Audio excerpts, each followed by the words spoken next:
Well, welcome back to Potter's Pockets or Passages. It's going to be called number 5, and we're back with Mr. Wesley Schantz and Miss Sarah Miller. Welcome back, you two. Hi. Hey, good to be back. And so this time we covered, we actually got through the reading, though I know Wes and I were a little bit behind as of even this morning, which was nice.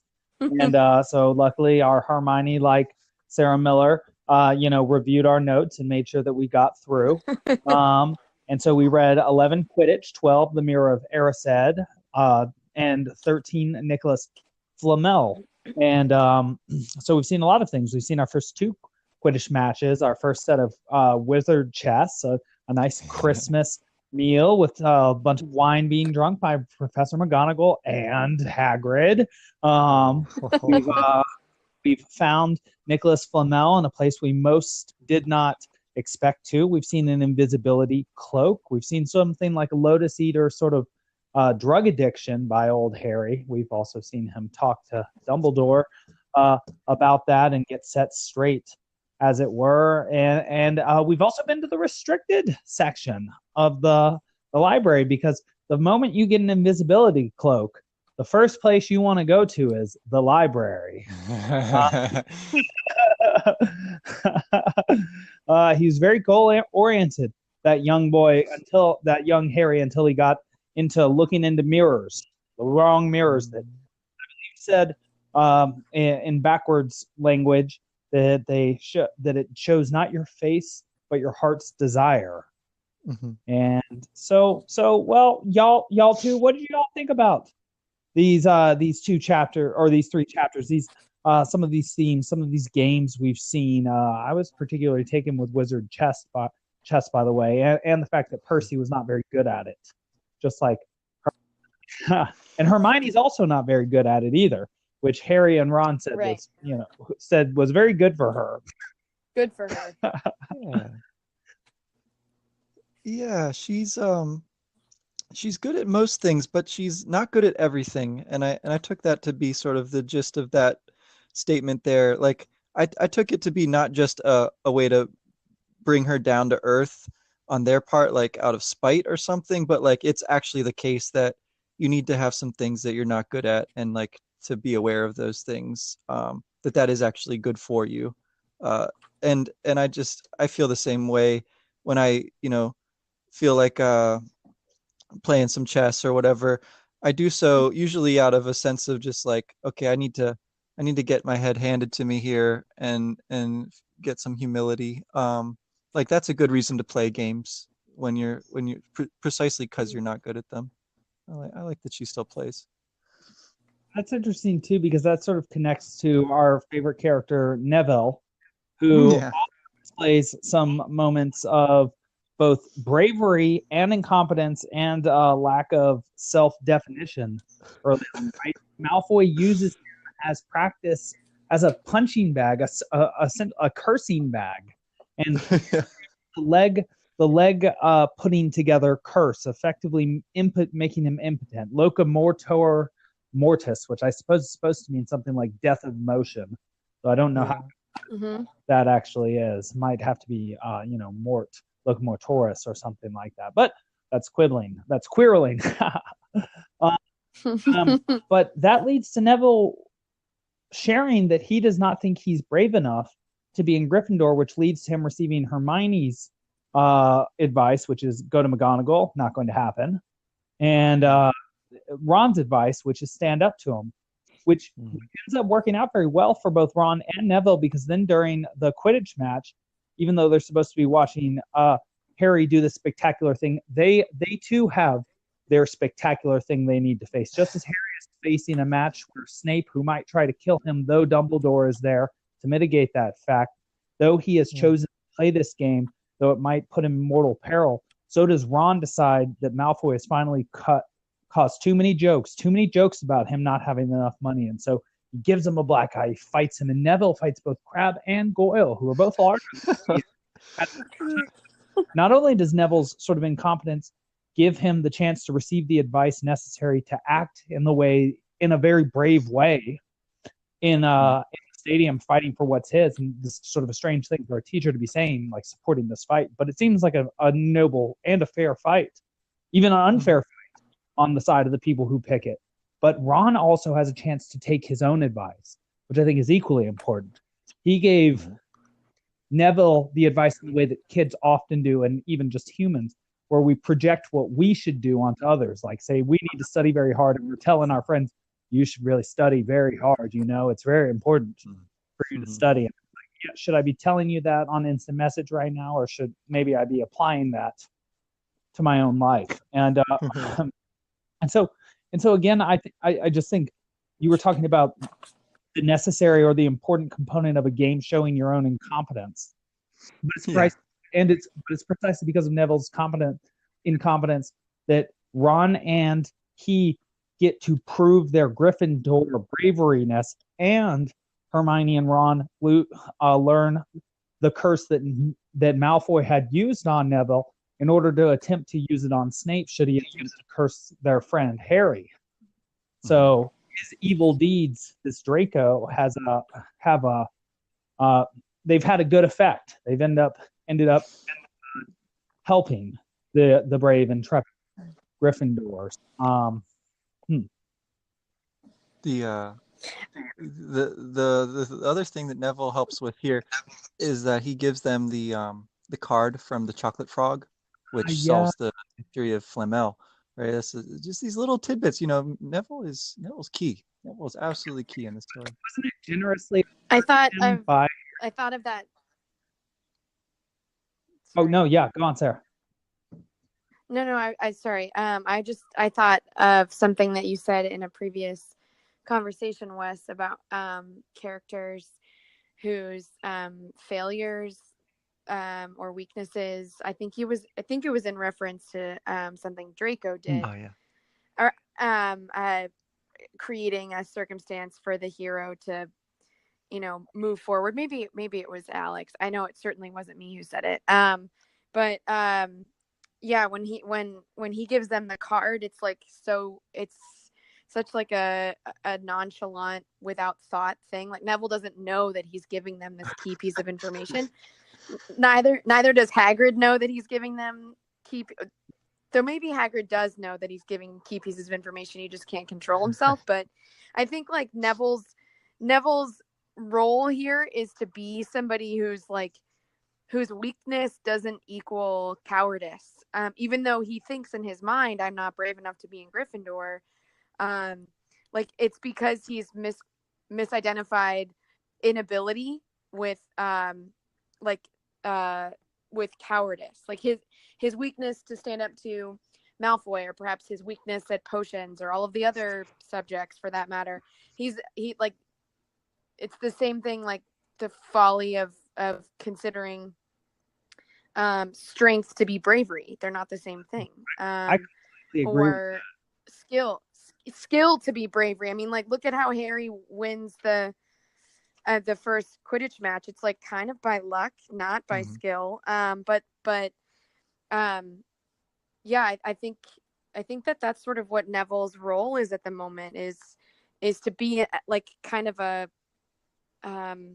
foil is the wrong word, but the counterbalance to Harry in a lot of ways. Like the opportunity for Neville wouldn't have been able to give them the card if Harry hadn't found it somewhere within him, like his own heart, to give him a chocolate frog to make him feel better.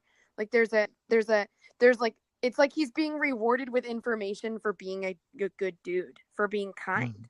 Well, I think is important. Just to add to that, a couple characters that are really filling out their roles now too, and maybe helping us to see the underlying structure of this story or myth, are Fred and George, who are constantly now doing funny things like spearheading, like when they had snowballs that they bewitched to hit Quirrell on the back of the head, which they were being punished for. And they also helped coordinate a snowball fight to use the day during Christmas, which was a great use of time. But also they made Percy, they showed their sort of hermetic jokester character, the ability to, with jokes, to make all people equal. Even though perfect Percy wanted to sit with the prefects, they said, you sit with family today. And so they're really doing their job. But also Draco. So something he illustrated to me by going after Neville is the sort of Slytherin idea to go after to win at all costs means to attack your enemy at their weakest link. And so he must have identified, like a predator, Neville to be the weakest link of Gryffindor. And so he also attacks Neville at where he's weakest by saying, "You're no Gryffindor. You're not brave at all. Look at how weak and cowardly you are." And so through him attempting to exploit Neville's weakness, he brings out the best in Neville as well as those around Neville. So he actually ends up working against his own goal by attempting the most expedient solution to his problem, or by attempting to simply take on the weakest and then be a bully. He actually brings out the strength of these people because of, I don't know, the fairness of what he's attempting to do or just the injustice of it. But he's helping these characters to become more who they are through his own, and to knit together because of his sort of negative qualities. So just the in that way he's like an opposite of the Mirror of Erised, right? Because it shows you what you want to hear most, and he shows you what you least want to deal with, which is very useful. That's interesting. So what did y'all make of the Mirror of Erised showing up at the same time as the invisibility cloak as Harry? For one, why do you think he was given the invisibility cloak? I know that the explicit reason is that it had belonged to his father, but surely he would use it for something. And Dumbledore seems to know well what's going on in his castle, because he does catch Harry. And just to add to the idea of him being sort of a divine or God the Father spirit, he says he can be invisible without a cloak, which is an incredible ability. Like, I don't know that any other wizards that we know about ever in the series can do that, but perhaps so. What do you think that this challenge is supposed to symbolize with Harry, this mirror, where all of a sudden he has both the heartbreaking realization of something he will never have, but also the exultant joy of seeing something he has never seen, like joy in his parents' eyes at seeing him, quite the contrast from how the Dursleys treat him. It made me think a lot about Odysseus and his journey and the Lotus Eaters on his way back home. And just I wonder if any of this is if this helps at all. But in I was reading this work at St. John's called The Grail Legend, and one of the ideas in it was written partly by Carl Jung's wife, Emma Jung, and Marie-Louise von Franz, that when the hero starts on the journey to get the Grail, he becomes inflated by identifying with the goal of the quest. So rather than striving towards that which he should strive towards in order to become a hero, he just pompously walks around acting like he is a hero, sort of like Gaston from Beauty and the Beast. And so I wondered if the Mirror of Erised, the sort of problem with it is that it shows you sort of like an Edenic state or a golden age, or exactly what you would have if you could choose to have everything you have. But what it keeps you from doing is ever growing or developing the discipline or striving necessary to achieve such a state. You just either go mad or sit in front of it forever, like sitting in front of the sirens or sitting on some drug that satisfies your every need. Yeah, I mean the idea that Dumbledore presents is that in order to get, I love the way he gets Harry to figure out what the mirror does by not telling him, by asking him a question. That's I just thought, like, again, I'll keep harping on it, like Dumbledore's the ultimate teacher here. But the happiest man on earth would be able to use the Mirror of Erised like a normal mirror. That is, he would look into it and see himself exactly as he is. And it strikes me that, like, Harry looks at the mirror and he sees something that he reminds Ron will never be the future. Yes. Because all of his parents are dead. or all of his family is dead. And because Ron says, do you think it shows the future? Because he sees all this stuff accorded to him, you know, like he's head boy and he's captain of the Quidditch team, but they're also both like Ron is alone in the future, and Harry is surrounded by people in the past. And so like I don't know. I think there's in all three of the chapters we read today, there's like this increasingly powerful bond of community and like community giving you this like strength and maybe motivation, confidence to be the best version of yourself. Like look at Neville. Even Harry feels braver on his first Quidditch match when he looks up and he sees this poster that everybody has contributed to making. What did it say on yours? Because I think it was changed for the American one. It says Potter for president, but it can't say that in the English version.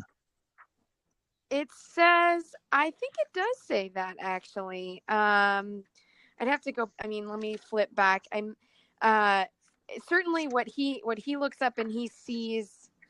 I remember I circled it because it says Potter for president over the crowd. His heart skipped. Period. He felt braver. Period. That like he can face a lot of things with people at his side, and in both cases, Ron looks and sees nobody around him, and Harry looks and sees people around him who could never be around him in the present or in the future, for that matter, because they're all dead. And that might be like to me, like an important distinction between what you see in the mirror and what the happiest man on earth sees is, I don't know. I think the Mirror of Erised for anybody but the happiest man is going to isolate them from the things that would make them most tied to other people and therefore happiest. I don't know if I'm bringing my Catholicity into this. No, that's good. It just makes me wonder for you, Wes. And maybe I'm encapsulating this wrong, so maybe it's something else too entirely. But it makes me wonder whether the Mirror of Erised. Well, two things. One is that Ron's tragic flaw and why he's not the hero in this story. He desires the glory of the hero rather than what Harry seems to desire, which is that which the hero brings about. So whereas Ron, but that also seems to be connected to the fact that Ron's family is alive. So I wonder if there's a grass is always greener aspect too, because he says, why would you want to see my family? You can see them at any time. But Harry can't ever see his family because they're gone. They're gone now. And so I wonder if that illustrates an important difference between them, that Ron sees himself covered in glory, whereas Harry sees himself nested in a community, or whether that's just sort of a neither has had that experience, and that is what they therefore desire. But I also kind of wondered, just to throw this in there, and maybe this is sort of Catholic or Jungian too, whether the images in the mirror are demons, or the demons within you that you see manifest, that these are the thoughts that would bring you to utter isolation because you would prefer to spend time with them than with people. I think it's a really open. I mean, yeah, it's like a really open question, like how magic works. As I think like been trying to look at as we read. We haven't heard anything about demons or something like that. We've heard about dark magic. Like we know that there's such a thing as dark magic. We know that magic is used to enchant objects, and then those objects are magical, right? Like broomsticks. And I think that's what the mirror must be like as well. It seems to be a potent magical object, but the quality of magic having a kind of personality like a demon or something like that. The closest thing I think we've seen to that is like the ghosts who do sort of like maneuver around and like do things, but aren't explicitly like linked to magic per se. So I'm not sure about that. Really, I want to ask you a question about dark magic in connection with Slytherin then. because the Mirror of Erised, what it seems to do is take out the middle step of trying to strive towards that which you desire. Of course, with some things you desire, you can just never have them because they're already gone, like Harry's family. But you you just stare at it. It's like taking a drug. You get the dopaminergic or the serotonergic sort of effect on your brain, but you didn't do any activity that would produce it. And so in an iterated pattern, you're just going to keep going to the drug and getting more and more of it rather than doing things that would produce that effect and potentially also be salubrious. But so interesting. we also get the magical object of the Sorcerer Stone, the Philosopher's Stone, which we're told can do two things, which make me wonder whether it's sort of a piece of dark magic. So Nicholas Flamel helped to make it. He wasn't a shyster like everybody else. He loves opera, like I was saying in text beforehand, because the creation of a philosopher's or sorcerer's stone is called an opus magnus or a magnum opus, the great work. And the two things it can do is turn base matter into gold and give you eternal life. And I was wondering about that in connection with dark magic and the Mirror of Erised, because it seems like being able to turn any metal into gold would make you infinitely wealthy, and being of infinite years, sort of like the idea in Westworld or Altered Carbon, what would be the purpose of your existence at all? If you could bend the rules. Well, then you can listen to as much opera as you want, of course. That's true. So, but what I wonder about the Slytherin, the idea of dark magic, or I think about the dark side of the Force, where you can just crush someone's throat rather than try and persuade them. It seems like a getting straight to the point, especially with the Avada Kedavra too, where you just kill somebody and remove them as a problem. The idea behind a dark magic or force is that you bend the rules of the game to your own personal advantage, but it hurts the game as a whole and will ultimately end up hurting you as well. Yeah, well, it also sets up like the whole dynamic of the hero, right? Like you don't have as good of a story if you don't have a good villain to kind of go up against. And I think that's interesting too, because we see that there's some other stories that happen in this world, like Dumbledore defeating the Dark Wizard Grindelwald in 1945 is mentioned, and discovering 12 uses of dragon's blood. So we see like this story is happening within a world which is full of other stories, but for some reason we're focusing in on this one. And I think it has to do with like the power of this like strange attraction that we see with like Malfoy and Harry, right? Like heroes and villains are like bound together. That seems like a huge theme in these books, and more so as we go on. Are you so, Alex? If I'm following you correctly, are you so with this idea that the stone seems to bend like rules of, say, more of time or of mortality, right? Or the mirror seems to, like you said, get to the point. I mean, I don't know. I think one question about the mirror is like, what if you look in the mirror and you don't know what your heart desires? Does the mirror then serve like a purpose of teaching you? I don't know, but like these magical objects, I guess the way that you formulated that, it made me wonder if those two objects can be like misused. Obviously they could be misused, right? Or they could become a source of great suffering or peril, not just to yourself in seeking them or being attached to them, but also like what you would do to another person because of your desire for this stone, or because of the mirror, like what you might sacrifice because of what you see there. So like I guess how does the cloak fit into that? Because the cloak it seems like if it doesn't totally always bend the rules unless Harry keeps it on all the time, right? It bends the rules of appearance, but he says, you know, when he almost gets stuck, or he almost gets caught after his first use of it on Christmas night, he says like the cloak, you know, it keeps him from being visible, but it doesn't keep him from being solid. So like it's like it's like a temporary bending of the rules, because when he takes it off, the rules go back to normal. He becomes visible, and visible as a solid, as opposed to in like he doesn't fundamentally alter. Nothing is fundamentally altered by wearing the invisibility cloak. So I'm not sure that I would necessarily put all three of them in the same category, but the cloak seems to allow him access to things that the rules, be they the rules of matter or the rules of Hogwarts or the rules of nature, that like he can get around them, but not forever.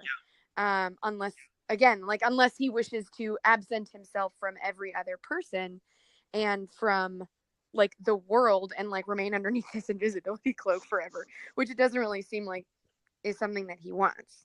So Well, maybe, I don't know, maybe there's something there. I have a few things to say about that. The first of which I know you both know better than I do, because you both taught this book, and I know that Wes, you're starting teaching at Signum University tomorrow, and I'm looking forward to either joining you or hearing the recording about it. But of course, just as Harry Potter can go invisible by putting on an invisibility cloak that comes from a generation of the past, and we'll find out many generations past, so do humble hobbits seem to become invisible when they wear the ring of power, suggesting that potentially what makes something a piece of dark magic is one's intent and how one uses it. Though those seem to, with specific magic, it seems that some intent is contained within the use of the spell as it is, like Avada Kedavra. But also just something interesting I thought about. Well, the invisibility cloak is sort of based on the idea, we'll find out with the Deathly Hallows, that the smartest brother wears the invisibility cloak.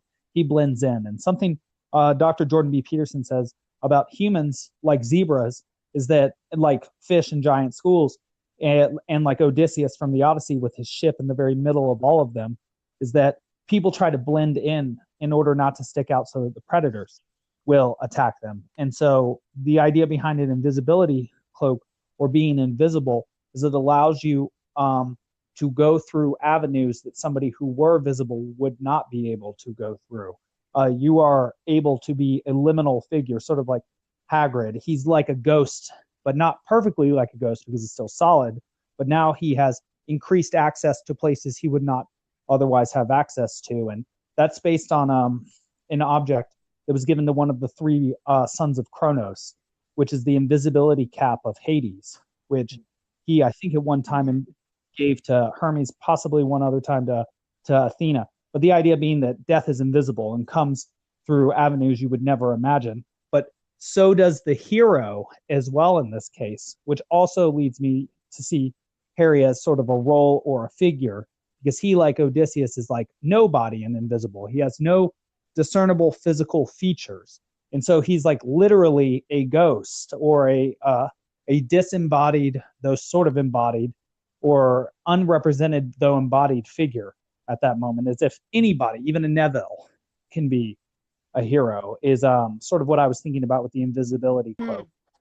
It, like Odysseus saying he's nobody, means anybody can overcome these sorts of obstacles. And in fact, everybody has to in their own lives. And so that, like, so I guess I'm saying I think we're all like Harry Potter insofar as he wears the invisibility cloak because thus anybody could be him insofar as they acted the same. So like it's like an equalizer or like a democratic thing? Yeah, or like it's such a universal process that it doesn't matter who you are, like born or in a fantasy world or even a human world, that to go on the path of self-discovery and to bravely pursue it, even though you have to bend some rules and risk capture, and get knocked on your butt and then get back up again, seems an important part of Harry's life. And what's just so interesting is the very first obstacle he runs into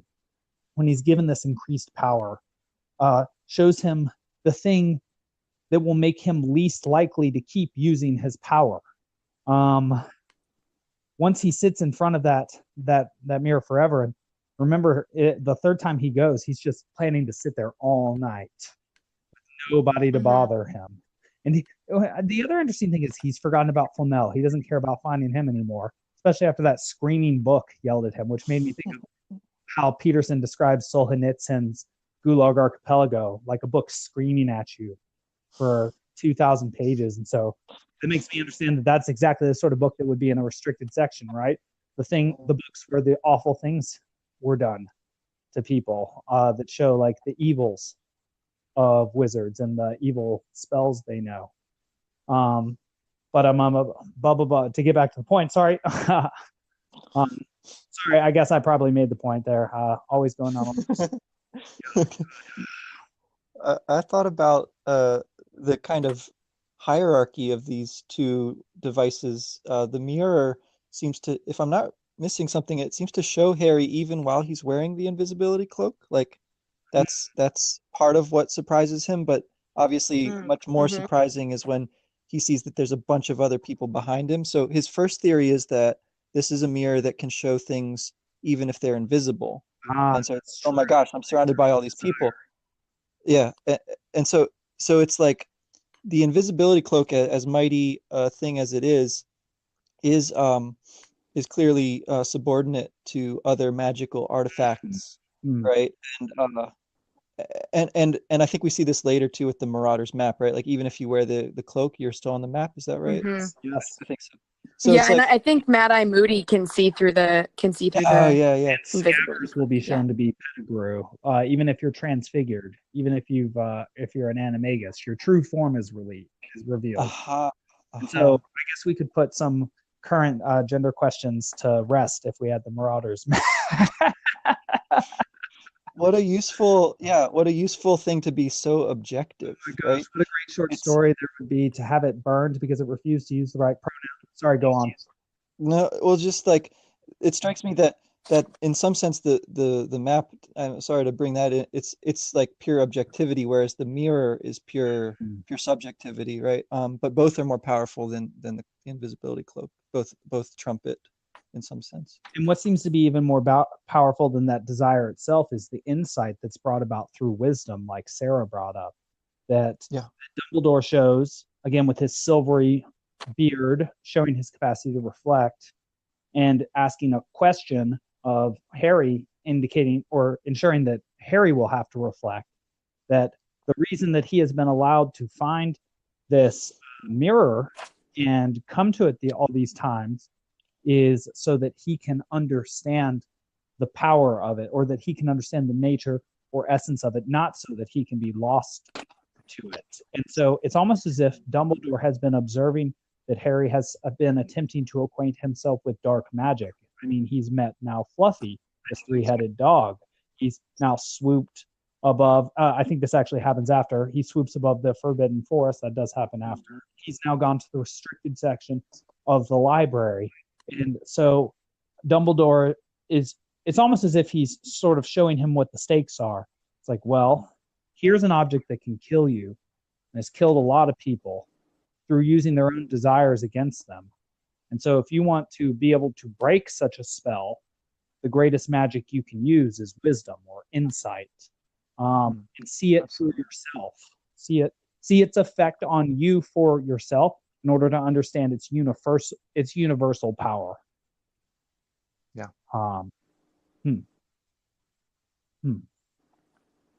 Yeah, it seems like this is clearly training for dealing with the Sorcerer's Stone, right? Which is the title, enchanted item, the enchanted item beyond all enchanted items, which is something that wisdom alone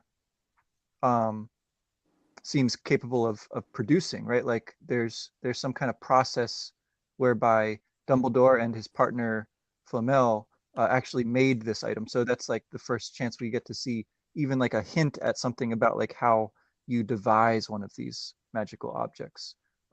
So we get a little bit of a clue by getting to know Dumbledore, like what sort of person enables you, like what sort of personality is it that enables you to make one of these things? Well, yeah, and what's incredible is at least staggering genius and tremendous bravery and competence, right? Because he's, like you said, defeated a great dark wizard right at the end of World War II, essentially suggesting that he won World War II. And 12 uses of magic blood or dragon's blood, indicating either that he has worked with and or defeated dragons or become friends with them in some crazy way. And also devised ingenious solutions as well. And so tremendous risk has been a part of Dumbledore's life, or in order to acquire this ability. And just something interesting is the way that one acquires the Philosopher's Stone or the Sorcerer's Stone is by not wanting it near the end. Yeah. So it's almost as if the idea is that, and I don't know, it seems so different from the idea of philosophy that that not wanting wisdom is precisely or not wanting the obvious things that one generally desires, or not wanting rewards of wisdom is what is true wisdom, or that just wanting wisdom itself is the greatest possible reward, or something like that. I'm coming to. Well, think of what this, I mean, first think of what the stone gives you. It gives you money and extra time. It doesn't necessarily give you wisdom, though it might have required wisdom to make it. So like, I mean, to that end, like on the card, what does it say about or not on the card, in the book that that she checked out for a bit of light reading? She says, honestly, don't you two read? It says, I mean, like, what does he do with his extra days? He enjoys a quiet life in Devon with his wife, whose name means perennial. And they listen to opera. Like, they listen to something that is like stereotypically vaulting and beautiful and dramatic. Like, it's like the most dramatic of dramas. I mean, they just appreciate stories. Watch it. I mean, unfold as well. Yeah, and like I guess I mean, if we're talking about how this ultimately comes to a head, then Dumbledore, it seems like Dumbledore, obviously he knows more than he lets on, but when he says to Harry, like, don't go looking for it again, if you ever do run across it, you will now be prepared. It does not do to dwell on dreams and forget to live. Remember that. Why don't you put on that admirable cloak and get back to bed? Like, it's almost as though he knows that at some point Harry will come into contact with the mirror again, and maybe he gave him the cloak to tempt him to go marauding through the castle so that he would find this mirror. I mean, I don't know if Dumbledore could govern it such that, but I think we can assume that he got the cloak from, like, that the cloak was a gift from Dumbledore. I think I have some evidence to help you with that, because if Dumbledore knows more than we think he does, or knows just as much as a God the Father would, then he would have seen Quirrell let the troll into Hogwarts, and he would have also seen Quirrell or Snape attempt Fluffy. And it just makes me wonder whether he is so clever that he understood that there must have been a traitor on the staff of Hogwarts, and so that's why he moved the Sorcerer's Stone to Hogwarts, so that he could keep a closer eye on the stone and could himself let the traitor rat themselves out or reveal themselves. And that he, like he'll later do in the 6th book in particular, is setting Harry up, or sort of like in a heroic way, but setting him up for success. So, and also, again, like a good teacher, right? He exposes him first to the mirror before he's going to be expected to use it right. And just because it was so interesting, again, we see that Harry, in focusing his intent and desire in a slightly different way, affects a very different outcome in the world. With the Sorting Hat, he says, not Slytherin. And so it's Gryffindor, and that sets his entire life. And then also, when he's going to see this mirror again, I guess I shouldn't say too much now because we haven't gotten there, he's going to think, thoughts like, don't give me the stone, right? Or I don't want to see anything, or he's going to, it's again an abnegation, or like a not wanting something for himself that will end up getting him something very special. Which I mean, not to circle back to something we've already said, but I will, like, in giving away his last chocolate frog, he gets the last clue that he needs. Like, it's hard to get away from the constant tips in the text that, like, gift is reception. Like, I don't know if that's a classic thing or if it's I mean, my sense is it's not classic. It's actually quite Christian, that like that in giving you receive. I mean, like that's a line from a freaking church song. Like that the that seems to be like a lesson that gets taught in many, like through a lot of different ways. I don't know. I think charity, I mean, and I think giving, the idea of Christmas is huge in the Christian world, but it's also humongous in the pagan world and in the current economic world. A conversation I've been listening to by John Anderson, a former PM of Australia, who does these talks and has this beautiful piano intro where he looks very deep with this Oxford professor. He suggested, like Francis Fukuyama, that the greatest commodity that a state can have in order to generate wealth is trust. And also, when I think back to the inciting event of all of Greek mythology, essentially, but also the Iliad, it is a breach of trust. When a guest comes who's supposed to bring a gift and also is by right given a gift, and he steals something out from someone, and he breaks that trust between people. I think you're totally right, though, that it seems that, I mean, Dumbledore seems to allow Harry to take Ron with him on that second day, and perhaps he didn't stop him on that second day because that's building trust between them.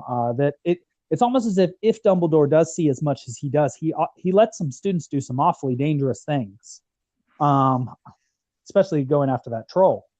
But Wes, I want to ask you, and maybe you can tell me if you think this is too much sci-fi guy crazy conspiracy theory, but do you think there's any connection between the fact that we're introduced to wizard chess in these chapters and the meta game that Dumbledore may be playing against Voldemort, as Voldemort attempts to sneak through his castle, through his Eden, through his known territory, and he plays against him, though not explicitly, through the choices of others, through guiding the choices of those under his protection?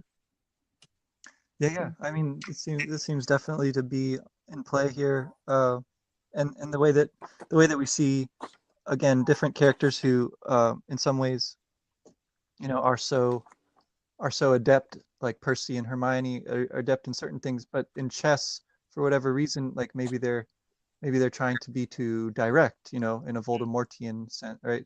They're not doing enough to sort of learn the game as it develops. Slytherin in their desire to have prestige, I guess you might say. I mean, obviously she's very Ravenclaw and that she's very smart, but Hermione wants to be successful, and so does Percy. So, yeah, just agreeing with you. Sorry.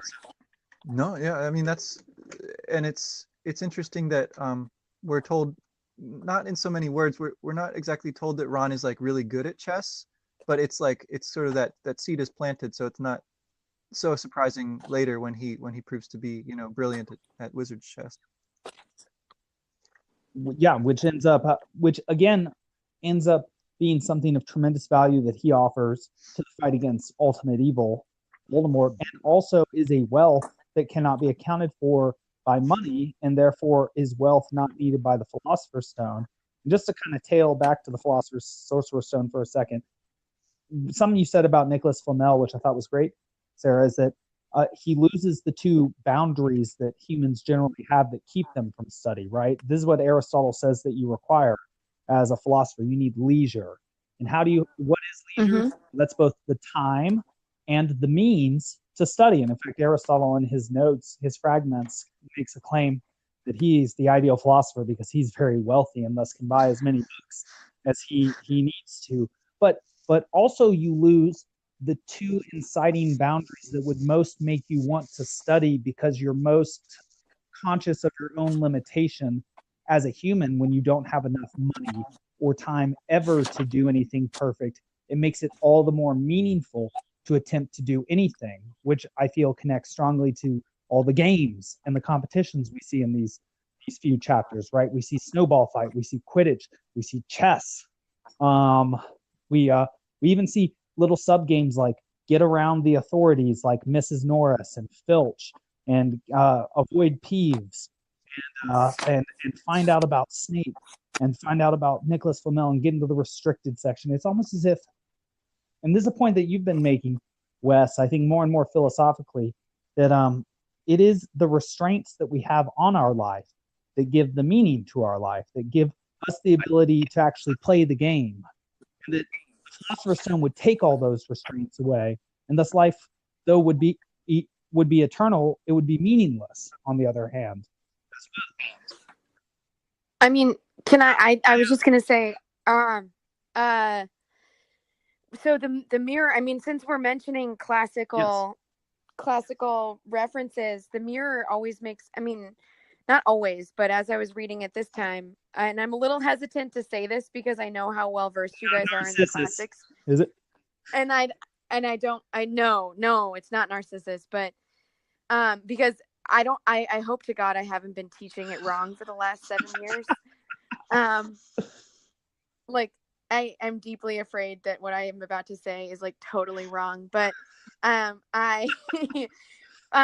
when Harry and Ron and Dumbledore all look into the mirror and see what they want and like don't have, it reminded me of like the ending scene of the Iliad where like Achilles and Priam like look into each other's eyes and like weep and eat and stare for a really long time, and then all of a sudden Achilles is no longer plagued with an inability to sleep or a lack of appetite.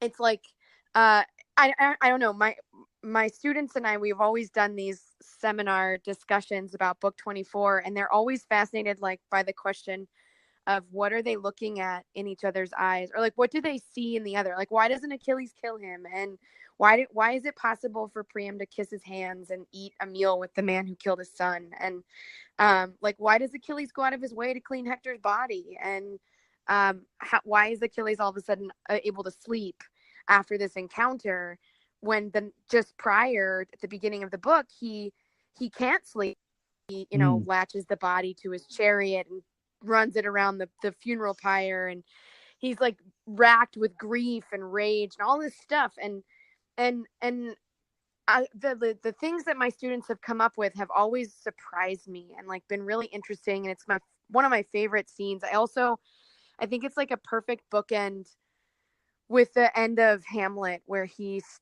in the graveyard after coming back from the trip at sea, and he stares into the skull of his former court jester, and he says like, what base things we all go to, like do you think Alexander looked like this, like did Julius Caesar look, I mean there's something about staring into something that you think you're not and then figuring out maybe what you are, and those two scenes we always talk about in my classroom about self-awareness and mortality, and like how a limit on your life is a good thing, and then it comes back up in Lord of the Rings where the elves are immortal but they are not happy, and like there's like a in the Legendarium of the Silmarillion, it talks about mortality is Tolkien's gift to men, or is the gift rather of the creator of this world, Eru Iluvatar, that it's not a doom to die, that it's rather like a good thing, and it's a nice little thing in my classroom for the last 7 or 8 years that's tied together these seemingly disparate texts, but when they look in the Mirror of Erised, and then there's this, like the next chapter, there's this discovery of this, what does the stone do? Well, it keeps you from dying. It's hard for me not to think that that theme is there. And who wouldn't want that, Ron says, which is interesting, an interesting distinction between the Tree of Life and the Tree of Wisdom, suggesting that you can have one or not, or the other. What's interesting about that Iliad part that you mentioned is that when Achilles cries, he sees his father in Priam, and also recalls his own fallen friend Patroclus, and of course there's fallen Hector right in front of him, who was wearing the same armor that Patroclus was wearing, which was also Achilles' armor when he struck him down. So there's an equality between the three, and that they've all worn the same armor. at some point. Mhm. And so Mhm. Akalea seems to see not only that those he sees in Priam those whom he loves, and thus sees himself in Priam, and sees a connection between them. He sees their shared humanity, and it's And what he'll never be, right? What he but won't, also what he, what he's caused, and yeah, so he'll Mhm. never be an old man, but he also sees his father, who he will die beforehand, just like Priam Mhm. sees his son, his great son Hector, die before him, and so Achilles sees that he will bring suffering not only to this old man, but to his own father as well. And of course, his name means suffering or pain, Akko. Mhm. But what seems to comfort him and Priam, which is why they can let down their guard and cry together, is because of this shared suffering, this shared limitation. Suffering seems to be just as desire as a result of limitation, so is suffering Mhm. a result of limitation. And so the mirror, you see someone for who they are by what desires they have and how the means they take in order to achieve these desires. And you also see a person for whom they are, um, based on what makes them suffer and how suffering affects them. And these, Which yeah, is, no, I was just going to say that's interesting. I'd never really thought about the Mirror of Erised as a thing that also like indirectly reveals the source of your suffering, because that's exactly what how Dumbledore sort of describes it, which is that, the kid who's always been overlooked sees himself standing apart. So what's the source of his suffering? Being ignored, mm, or the fear that he's not living up to all of his siblings' greatness or perceived mm-hmm. greatness, right? So that Tradition. that causes like his existential anguish, right? Where, well, so Harry sees the He's got to do thing that he most he's going to be desires. anything. That's incredible. Yeah, right. So this thing, and that the source of his suffering is the absence of the thing that I guess I'd never, it makes sense, but I'd never really articulated it, that the Mirror of Erised is also some, like, reveals the, I And don't know, Harry, reveals what. what's also funny is it shows the relativity of ultimate desire, because Harry gets the thing that Ron wants most in the next chapter. When he wins his own recognition, he thinks to himself, and this is the narrator again. I was really following the narrator because of you this time around. She really is great, and it does make me think of Stranger Than Fiction and that accent as well. But Harry thinks to himself, he had won his own recognition. He had done something that nobody else had ever done, or probably had never done, and so he didn't have to worry about anybody saying that he was just famous for no reason anymore. And it's like, boom, there you go. That's exactly what Ron wants more than anything. And you just have it. And that will actually be a source of friction in the relationship later on, right? Where Harry is a little more blasé about money and his fame.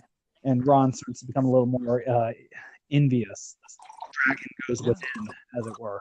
But Well, Harry, and of course, well, Harry knows, well, rather, Ron has what Harry wants too, right? It goes the other way as yes. well.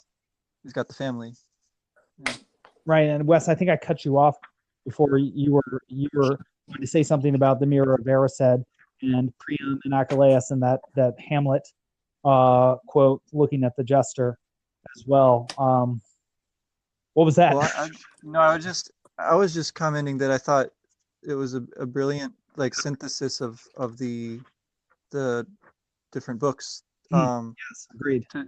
To pick up on the idea that the desired thing, it makes me think about how, say, like, romantic poets or something like that, or Tolkien, because I think Tolkien's doing something sort of similar there. That sadness of not having what's desired is a very powerful motivator for the poetic or mythological creation. Like, thinking about the process of writing the story, right? Like, so, like, what motivates Tolkien? Like, he's in some sense trying to imitate these epics of the past, which we don't know much about their process of creation. but we do know a little bit about Tolkien's process, and I think it connects with a lot of things you're talking about, right? Like he has this community of writers and scholars around him, primarily C.S. Lewis, right? He has a grounding in language that gives him this kind of this like quality of his own created language with no one to speak it, right? So then he has to create again a community in some sense. Mm-hmm. He yearns for a mythology, and so he goes about trying to create that, right? Because it's not there for England, and so that sense that you desire the thing that's not there, it's the impetus for creation, in much the way that a kind of a sin or something like the theft of Helen or whatever is the inciting point for the plot of the story. That's right, and that seems to be the idea. You recently wrote a post about maps of meaning, a very good review, I thought, and I'm going to continue reading it soon. But where the idea is that what Adam and Eve achieve after eating the apple is self-consciousness, which is awareness of their vulnerability or their nudity, their lack, their incompleteness. Now they have to search for something. And so that makes me think about the genie of the lamp, the genius, or the philosopher's stone, that precisely what those are is, or the best use of the genie of the lamp or the philosopher's stone is not to have one and to thus have the benefits conferred on one by those objects, but to use those as ideals, like a golden age, not to believe like a tyrant or like someone in a totalitarian system that you are in the perfect system and thus any imperfection must be from you, but that ideal place, that celestial paradise, that cosmic power, or that philosopher's stone, that those green fields in the future are in the future, and thus draw you into the future through the effort necessary to produce them. That those images are supposed to draw you into life, and I think that's what Dumbledore is saying, right? It does not do to dwell on dreams and forget to live. Your dream has to guide you or lead you, but not you. It can't just be like on the TV screen. You can't just watch it. And I feel like that's also why we see Neville and Ron get in the game. You can't. It's not a passive endeavor life. You have to get involved. If you're going to get what you want or do anything, you need to pursue the dream, not just dream, as it were. And maybe that's what the real alchemy is, that dreams can draw us into existence and reality, and that we can thus manifest or embody our dreams. And that's really all you have to do. That's interesting, because like alchemy, at least I think we've said this before, is this great falsifying sin in the Inferno, because it like allows people to skip all of the steps and say, put on these wings and fly, or here, have this pot of metal that will pretend as gold. Like that it would be a lie if it denied the labor and the risk. And I would maybe even to bring it back to Gryffindor, it would be a lie to say that that it would make unnecessary the courage required, right? Like so the virtues of their house, for example, involves limitation. Make pursuit. Right. Yeah. You Exactly. You have to have a chance of being killed if you're going to be brave. You have to have a chance of being nearly headless Nick. Like you're saying, the specific virtues of humans come precisely from the fact that they're limited. That's making me think that's why charity seems to be such a wonderful thing to give to somebody, because you're already limited and don't have all the things you need, and you're spending time giving some to someone else just because they need it too. It's an incredible idea. It's like, why would you do that? But because apparently the things we give forge something more important than the things themselves. And that a thing given to somebody in a time of need or in a way that helps them forges something that is more powerful than even the use of the thing could give to you. That it's like in developing trust, you now have another active conscious agent in the world that will help you. There's nothing better than that. There's nothing better than a friend, because that's another human. There's nothing more sophisticated in all the world for helping you out, or for being entertaining around you, because you can compete with them on several different domains, like snowball fights or wizarding chess, excuse me. I thought that was also an interesting sort of moment. That in wizarding chess, your men can yell at you. You have accountability to them. You can't just play the game, and they don't trust Harry because he doesn't know how to play well. And it made me think a lot about the mids in near St. John's at the Naval Academy, and how our old friend Charles, who had been a Marine, sort of spoke about them with derision. And why? Well, because they would be sort of the leaders of wizard chess without much experience themselves yet. And so men wouldn't trust them very much without that active experience. And so I thought that was very interesting, seeing this archetypal leader, Albus Dumbledore, who we see has this incredible track record. And why is it that he is this incredible teacher? Well, it seems that it's because he's played this game before. He didn't get outside the game because of the alchemical stone, right? It hasn't spared him any of the difficulties of life. And in fact, perhaps he has access to the alchemical stone because he represents the person who has maximally lived and pursued the most difficult and the most dangerous possible tasks, and has thus been sort of utilized by these endeavors. And certainly on the cards and in the Hogwarts headmaster's chambers as well. Yeah, Wes, sorry. He's close. He's close to the happiest man, right? All he wants is some socks. I know. He's right on the threshold. He's right there. He just needs to get in with Mrs. Weasley, and she'll knit him some. You know, Well, time out. Do you actually think that that's all he saw? Yeah, and Harry said so. Well, I have I'm incredulous for another reason, because Harry said that he thought he might be dishonest, so maybe he didn't even see the woolen socks. Oh, I always thought, I guess maybe having read through the series, I guess I sort of read into that there was more to what he did see, because I think we end up seeing him far more flawed, I think, in the long run. But maybe he's the happiest man. Well, something else I've been thinking about it just a little bit. Like, so the feet are the things that touch the ground. If he's a figure sort of God the Father, then what he would most be interested in doing is guiding people's feet. Or since he's not doing the dirty work himself until he does, and actually we find out that he often does, that he as the head has to guide the feet of others. He's sort of like the archetype or the God figure or the light, and Harry or the feet would be following that light. I also wondered whether it just meant that you have to go bottom top in education, bottom up. Well, so that makes me, we talked earlier about like how much more does he know than he's letting on, like how much of this game does he see?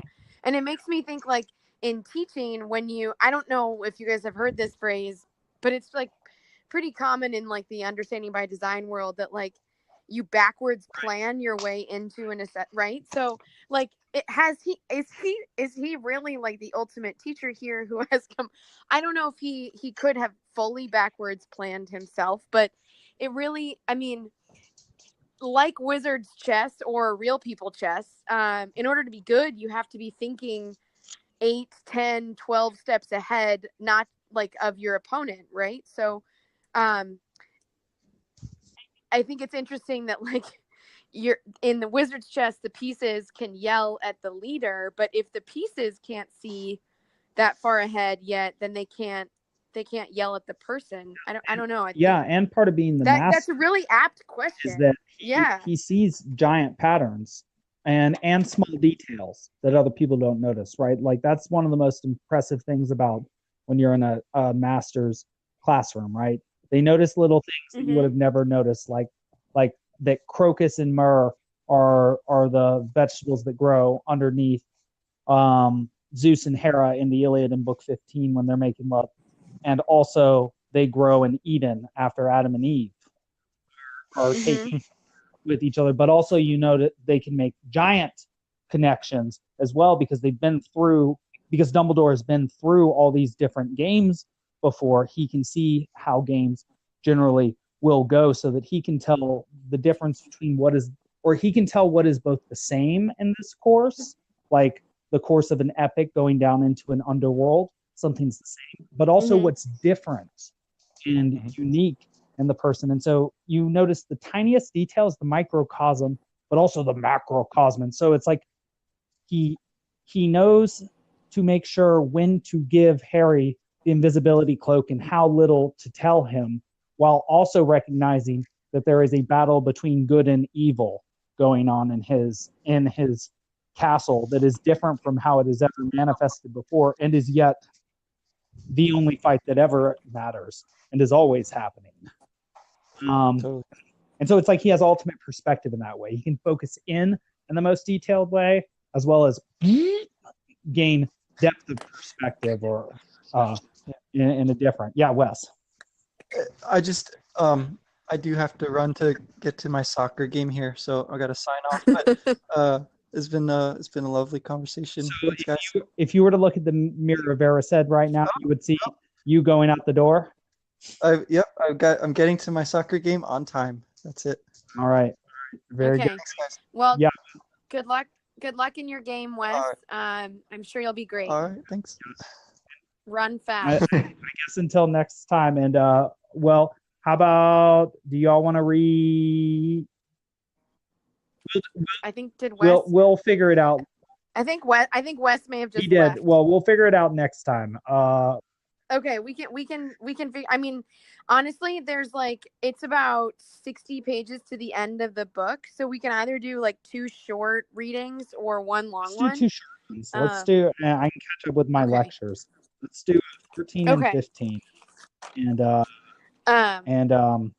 yeah. Well then. What would you see in the mirror? Out of curiosity, I know Wes is totally going to come back and listen to all of this, but I think I see an entire lecture series, and an entire series of us going through all 7 of these books, and that being finished, and there being a community of people that are very pleased to have a community, or have that as a part of their community. I would say, what about you? So I just I found this today as I was paging through the rest of this book.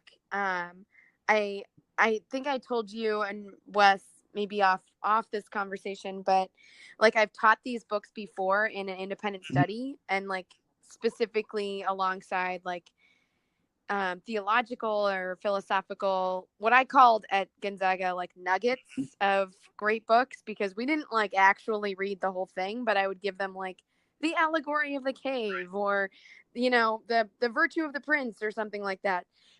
Just little tiny chunks for them to bite off and start to ruminate on before going to college, so that they don't find themselves in philosophy 101 without a clue as to what was going on, like I did.